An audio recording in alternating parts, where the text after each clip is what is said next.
programa de hoy se titula Un misionero del Señor. Es que un misionero es quien enseña la doctrina cristiana en donde no se conoce o no se practica. Hablaremos sobre la vida y obra de Padre Ignacio Larrañaga Orbegoso, quien soñó con ser misionero en las regiones de América y viajar por el mundo llevando la buena nueva, el amor del Padre. Es el fundador de Talleres de Oración y Vida. Para desarrollar el programa usamos el libro de su tutoría, La Rosa y el Fuego, así como también el libro Una aventura de espíritu, de su compañero religioso capuchino Camilo Luquín, y el documental Un profeta moderno, realizado por Leopoldo Gutiérrez. Asimismo, quiero aprovechar esta oportunidad para invitarlos a que puedan conocer y leer más sobre la vida y obra de Padre Ignacio Larrañaga. La literatura la pueden encontrar en las librerías católicas o bien pueden seguirnos en las redes sociales que ya mencioné al inicio del programa y en la página oficial de Padre Ignacio Larrañaga www.tobpil.org.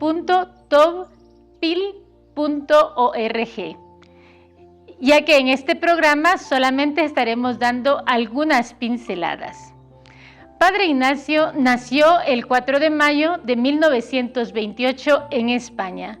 Sus padres, Marcelino y María Salomé, tuvieron 9 hijos. Él era el cuarto de los hermanos. Se dedicaron a cultivar con amor y fidelidad su propiedad y sus tierras. Creció con austeridad. Su mamá la definió con una paciencia infinita, delicada y sensible con los pobres. Su papá, aunque no fue tan rezador, sí tenía mística y un amor apasionado por Jesús. Empezó sus primeros estudios a los 6 años, en una escuelita a cargo de una comunidad religiosa. Escuchemos de la misma voz de Padre Ignacio Larrañaga, que nos cuenta dónde nació y creció. Veamos. Yo nací en un pueblo que se llama Azpeitia. Es un valle del Urola y en medio está Loyola.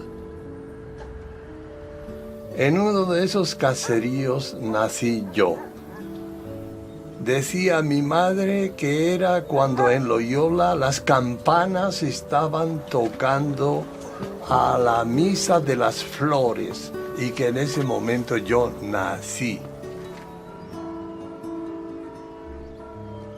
Me llevaban a misa a Loyola en el mes de las flores. Era muy fervorosa nuestra madre.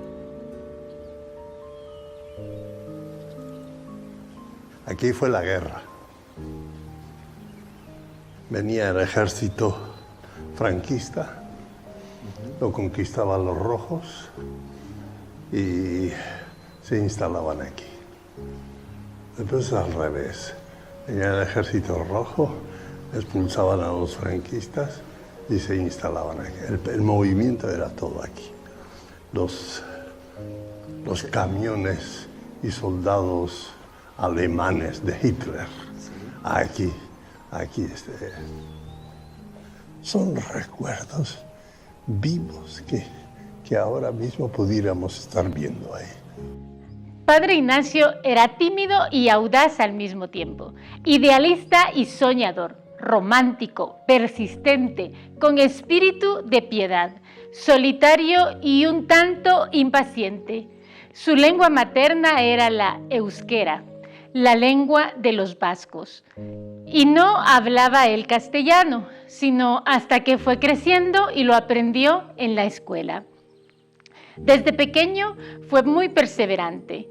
Él le acreditó primero a que era vasco, luego porque tenía una sólida piedad centrada en Jesús heredada de su padre.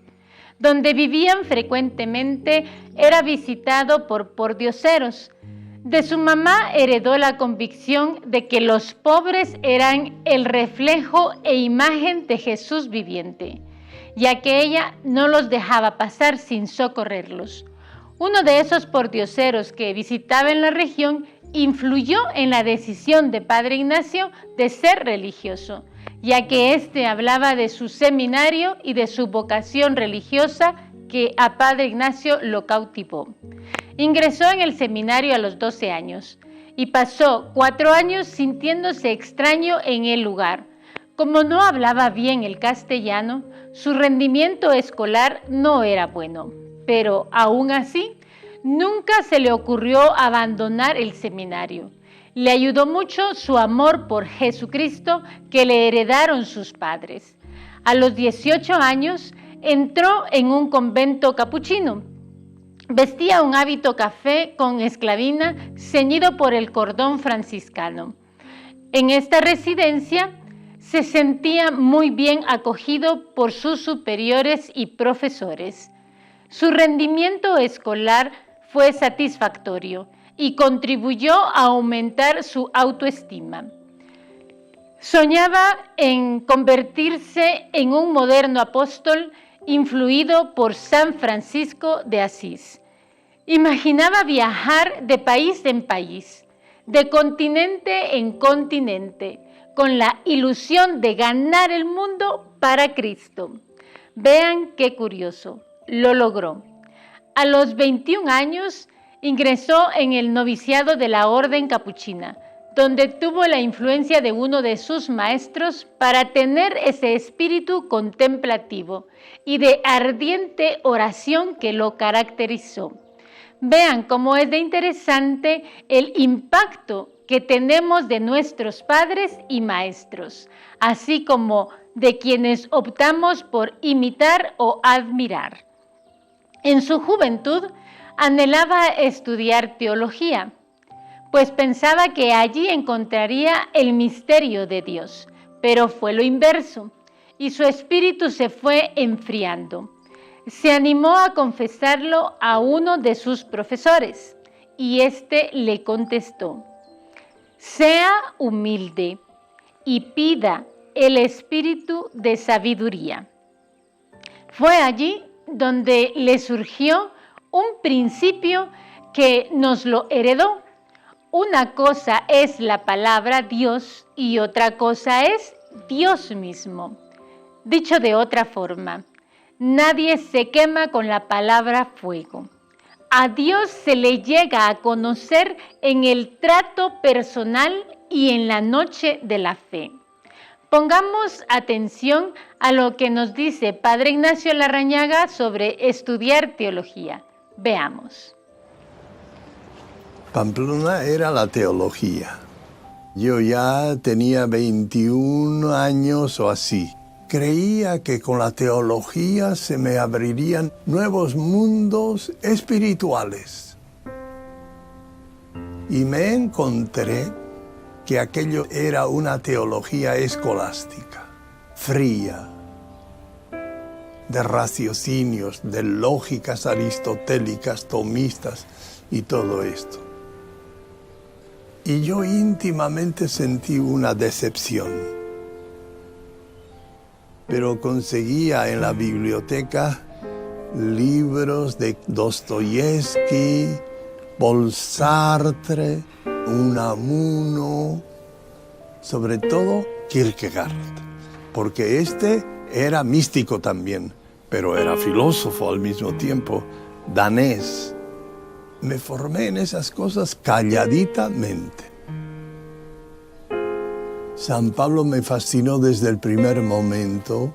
Era fanático en el sentido espiritual, primero como judío, y de eso Jesucristo lo liberó y lo abrió a la amplitud universal.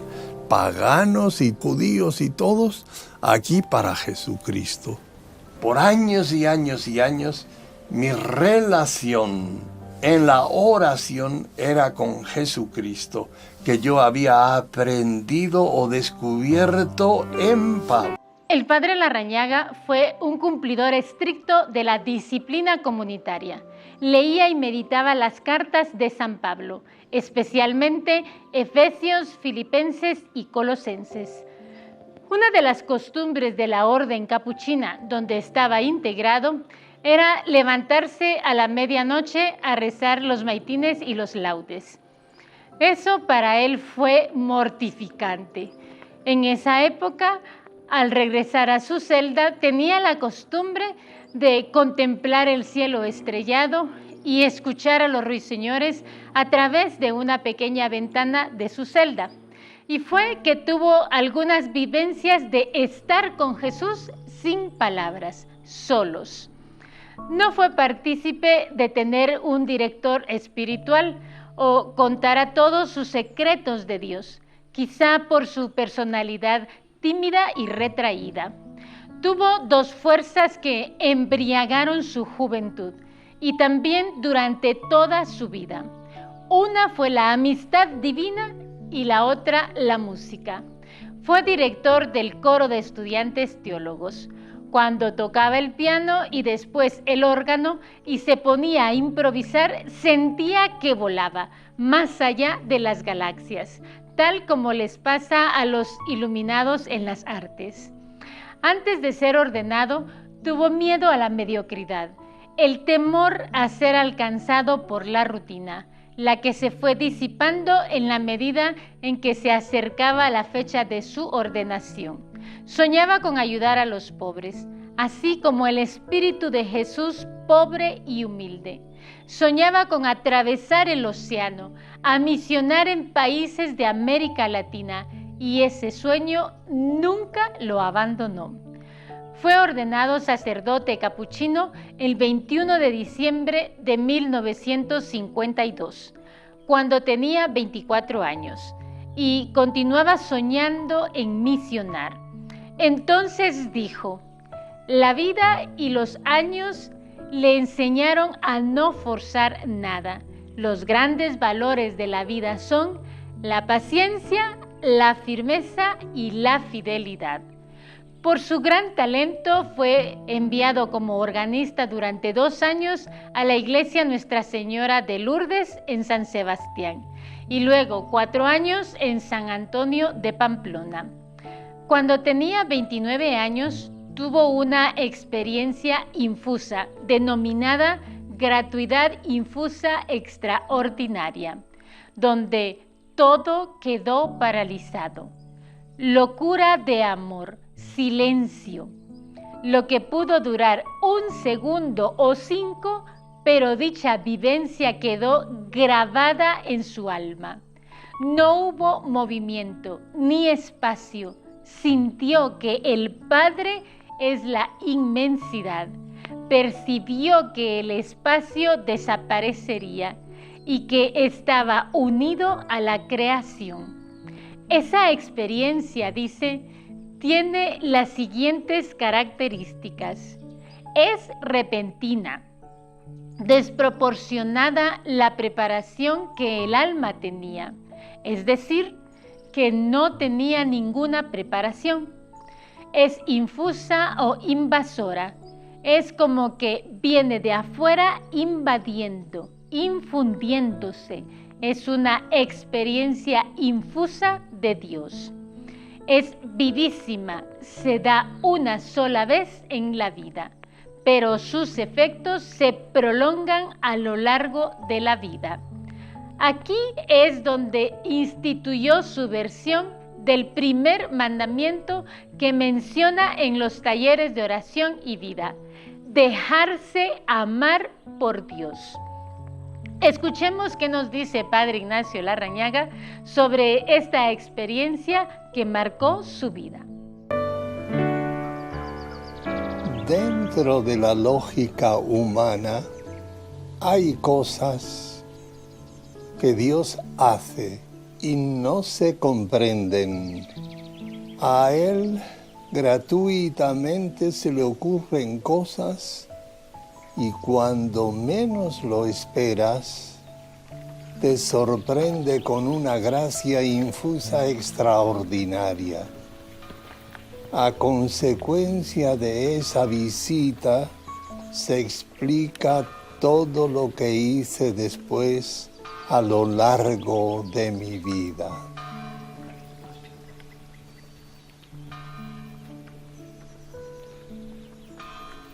Era verano y la temperatura era cálida más bien. Venía con un malestar cordial y al entrar en la cama eso pues aumenta. Le das vueltas y vueltas y no se puede dormir. Y así pues a las 11, entre las 11 y 12 aproximadamente, bueno, dije voy a salir a contemplar las estrellas, a contemplar el cielo. Y salí ahí. Y efectivamente estaba el cielo estrellado. Frente al cielo estrellado, lo otro era poca cosa.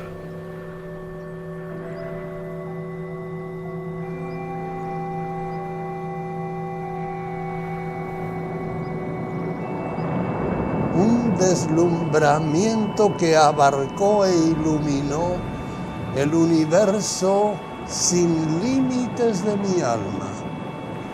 Eran vastos océanos plenos de vida y movimiento. Una inundación de ternura. Una marea irresistible de afecto que arrastra, cautiva, zarandea y remodela como lo hacen las corrientes sonoras con las piedras del río. La noche y el mundo se sumergieron, las estrellas desaparecieron, todo quedó paralizado, locura de amor, silencio.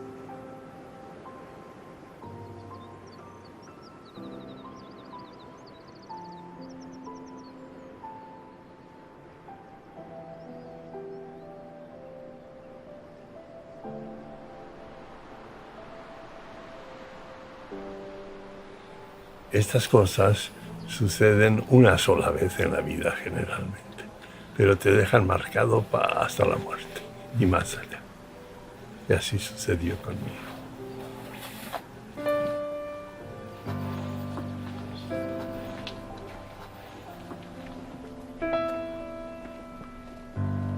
A Dios no se le ve.